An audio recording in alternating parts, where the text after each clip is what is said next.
beautiful ပမာချက်လေးဆိုတော့မြန်မြန်နူအောင်ဖုံးလေးအုပ်ပြီးတော့ချက်အဲ့တော့ဖုံးအုပ်ပြီးတော့ချက်တဲ့ဟင်းတွေကထူးခြားတာပါလဲဆိုလို့ရှိရင်အနံ့ပို့ပြီးတော့မွေးတယ်အနူးလွယ်တယ်ပြီးလို့ရှိရင်ကျန်းမာရေးအတွက်လည်းပိုကောင်းပါတယ်နူးနဲ့နေအောင်ချက်စားတာလည်းကျန်းမာရေးအတွက်ကောင်းတာပါပဲအစာကြေးလွယ်တာပေါ့နော်ကဲပြီးရင်အဲ့တော့အခွားသေးကတော့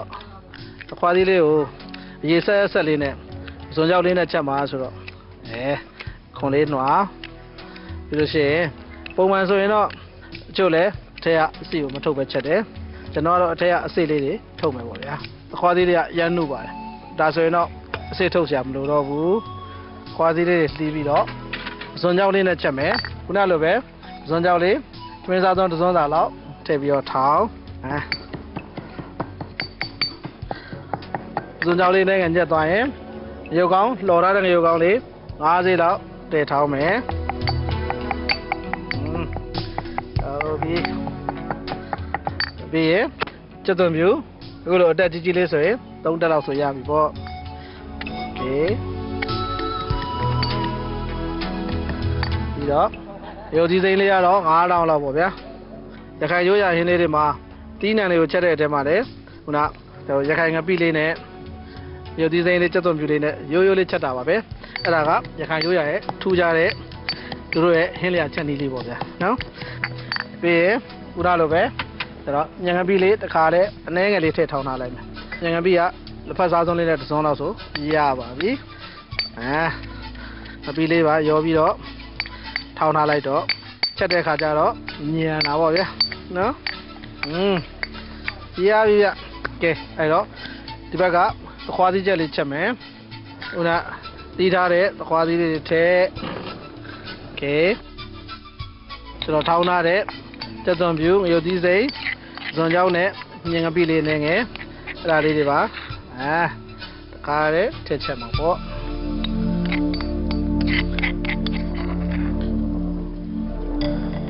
ပြီးတော့သခွားသီးလေးတွေကိုရေလေးနဲ့ငယ်ထည့်နဲငယ်ပဲလို့တယ်သခွားသီးအရင်ပုံပြတ်တဲ့အထိနူးသွားကြမလို့ပါဘူးကဲပြီးရင်ဘုံလေးအုပ်ပြီးတော့ချက်ထားလိုက်ပြီးတော့မှရတာအတွက်အသားမုံလေးနဲ့ငယ်မင်းသားစုံလေးနဲ့တစ်စုံစာလောက်ကဲထားလိုက်ဗျာငပိတောင်းလေးထောင်းလိုက်ရအောင်ကဲငပိတောင်းကလည်းကျက်သွန်ပြူလေး9တက်လောက်ကဲဟုတ်ပြီဒီငပိတောင်းဆိုရင်မဲ့တည့်ရတိုင်းပဲရခိုင်ငပိတောင်းကတော့အားလုံးလည်းသိတယ်ရုပ်သီးဆက်လေးနဲ့ထောင်းတာပါဗျာအဲ့တော့ရုပ်သီးလေးကတော့ကျွန်တော်ဒီနေ့1020လောက်ထည့်ပြီးတော့ထောင်းမယ်ဒါဆိုရင်မိသားစုအတွက်လုံလောက်မှာပါအဲ့တော့ရုပ်သီးစိမ်းလေး1020လောက်ထည့်အဲ့တော့ကျက်သွန်ပြူနဲ့ရုပ်သီးစိမ်းလေးနိုင်ငံညက်သွားပြီဆိုရင်ရုပ်ကောင်းလေး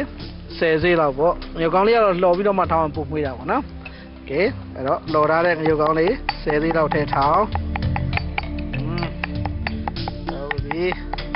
ကဲပြီးရင်တော့ရခိုင်ငပိလေးပေါ့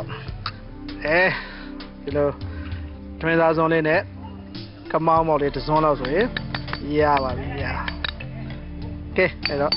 ငပိလေးပါထည့်ထောင်းအချို့ကလည်းငပိလေးကိုမီးလေးနဲ့ငယ်ပြပြီးတော့ထောင်းတယ်ရခိုင်ငပိကတော့အစိမ်းထောင်းလည်းရပါတယ်တန့်စင်ထားပြီးသားရခိုင်ငပိမှာအထဲမှာသဲပါတော့လုံးဝမရှိပါဘူးနော်ဟုတ်ပြီဗျာကဲငပိတောင်းလေးအရင်ခူထားလိုက်အောင်ကဲငပိတောင်းလေးရင်ခူထားလိုက်ပါဗျာโอเคဟုတ်ပြီကဲဘက်ကစက်သားလေးနဲ့ငယ်နိုးပြီဆိုရင်ဝေါခုနမကြီးနှစ်လေးထည့်ရမှာပေါ့ဒါကမကြီးသီးစိမ်းကိုပြုတ်ပြီးတော့အနှစ်လောက်ထားတာအဲ့တော့မကြီးနှစ်လေးနဲ့ငယ်ထည့်ကဲမင်းသားစုံလေးနဲ့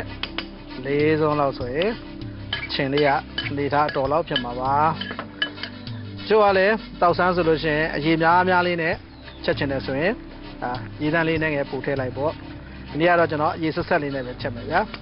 နော်ကဲပြီးရင်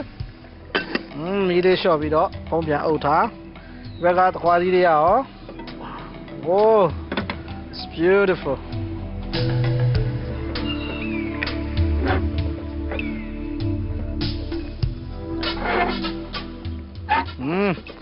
ဟုတ်ပြီဗျာကဲအခွားသီးနဲ့ပစွန်ကြောက်ကလေးကိုရေဆက်လေးနဲ့ချက်ထားတာပေါ့ကဲတိုးစရာလေးပြုတ်လိုက်အောင်ဗျာကဲဟုတ်ပြီတော့တိုးစရာကတော့ရိုးရှင်းရှင်းလေးတွေပါကျွန်တော်တို့ရခိုင်ရိုးရာထမင်းပွဲလေးတွေမှာအများတန်းလိုပါတတ်တဲ့ခန်းသီးသေးလေးတွေပြုတ်မယ်ဒီနေ့ကတော့ရုံးပရိသီးကကြီးကြီးထွားထွားကြီးတွေရထားတယ်ပြီးရင်ပဲသီးလေးလည်းပြုတ်မယ်ဗျာကဲအခွားသီးလေးလည်းနည်းငယ်နူးလာပြီဆိုတော့နာမည်လေးအုပ်မယ်ဗျာကဲနာမည်လေးနည်းငယ်ရွှေဖဲ့ပြီးတော့အုပ်လိုက်မယ်ဗျာဒီလိုဟင်းလေးကတော့ကောင်းလာပါလေโอเคကဲဒီဘက်က oops တိုးစရာလေးပြုတ်ရအောင်ဗျာတိုးစရာကခန်းသီးလေးတွေအရင်ထဲဟုတ်ပြီပြီးရင်ဝဒုတ်လို့ခေါ်တာပေါ့ဗျာဒီခိုင်လိုတော့ဝဒုတ်လို့ခေါ်တာပဲညစ်လေးတွေပေါ့โอเคညစ်လေးလည်းအနေငယ်ထည့်ပြုတ်ဒါကြက်ထားပြီးသားပါဒါပေမဲ့အနေငယ်ထည့်ပြုတ်မယ်ပြီးမှရုံးပရိသီးလေးပွားနေအုပ်ထားမယ်ရုံးပရိသီးကတော့ရင်သွေးဖြောတဲ့အနေထားလေးပါရိုင်းနူးတော့ပြုတ်ရင်စားမကောင်းဘူး right ကဲအဲ့တော့ရုံးပရိသီးတွေကတော့ရင်သွေးလေးနည်းငယ်ပဲဖြောရတာရခိုင်လိုတော့ချွဲတောင်သီးလို့လည်းခေါ်တယ်တဲ့ကဲအဲ့တော့ချွဲတောင်သီးလေးတွေဆယ်ဗျာဒီရဝဒုတ်လို့ခေါ်တဲ့ညစ်လေးတွေဆယ်ဗျာဝဒုတ်လေးရပြီ so beautiful ခရမ်းသီးတွေကတော့နည်းငယ်စောင်းရမယ်ဆိုတော့ပဲသီးထည့်ပြုတ်လိုက်မယ်ဗျာကဲအဲ့တော့ပဲသီးလေးပြုတ်မယ်ဆိုရင်ထူးထူးခြားခြားအတောင်းလိုက်လေးပြုတ်ပြီးတော့မှကိုလိုချင်သလိုပြန်ဖြတ်လဲရတယ်အတောင်းလိုက်လည်းတိုးလို့ရပါတယ်ပို့ပြီးတော့ရတာကောင်းတာပေါ့โอเคပဲသီးလေးအတောင်းလိုက်ရင်သွေးဖြောကဲဗျာဟုတ်ပြီကဲဟုတ်ပြီအဲ့တော့ပဲတော့ရှည်လေးလည်းရပြီဗျာပဲတော့ရှည်ကအကြာကြီးပြုတ်စရာမလိုပါဘူးalright beautiful ကဲဒီလေးမရခင်ဒီဘက်မှာအပီတောင်းလေးရယ်ပြီးရင်အပီတောင်းလေးကတော့အများတန်းလို့စားကနေကြရင်တမယာသီးလေးညှစ်ပြီးတော့စားတာအရင်ကောင်းပါတယ်တဲ့တမယာသီးလေးတစ်စိမ့်တော့လီထားကဲဗျာပြီးရင်ရှောက်ရွက်လေးလည်းရှိတယ်ရှောက်ရွက်လေးလည်းနည်းငယ်ထက်ရန်ဒီလေးလည်းရပြီ so beautiful အပီတောင်းလေးနဲ့ဆိုရင်အခုလိုတိုးစရာစုံလေးနဲ့ဆိုတော့ထမင်းမိတ်ပါပါကဲအဲ့တော့အပီတောင်းလေးလည်းရပြီဗျာ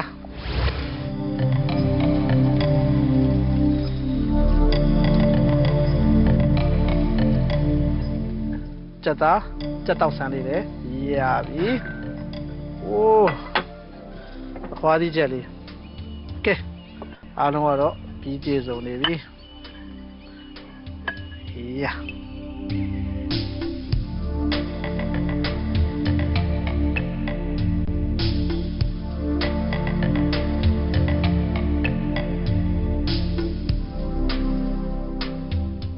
အဲ့တော့ဒီနေ့ကျွန်တော်ချက်ပြုတ်ခဲ့တဲ့ရခိုင်ရိုးရာအစားအစာတွေတဲကကြက်တောက်ဆန်းရယ်သခွားသီးချက်ကလေးရယ်ရခိုင်ငပိတောင်းနဲ့တိုးစရာအဆုံးကတော့ပြည့်စုံသွားပြီပေါ့နောက်လာမယ့်အစီအစဉ်မှာလည်းဘလို့ထူးခြားလက်ဆက်မြန်ဆန်တဲ့တိုင်းရင်းသားရိုးရာအစားအစာလေးတွေတင်ဆက်အောင်လဲဆိုတာစောင့်မျှော်ကြည့်ရှုပေးပါဦးကျေးဇူးတင်ပါတယ်ခင်ဗျာ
Thanks for watching your free digital TV channel, 5 Plus.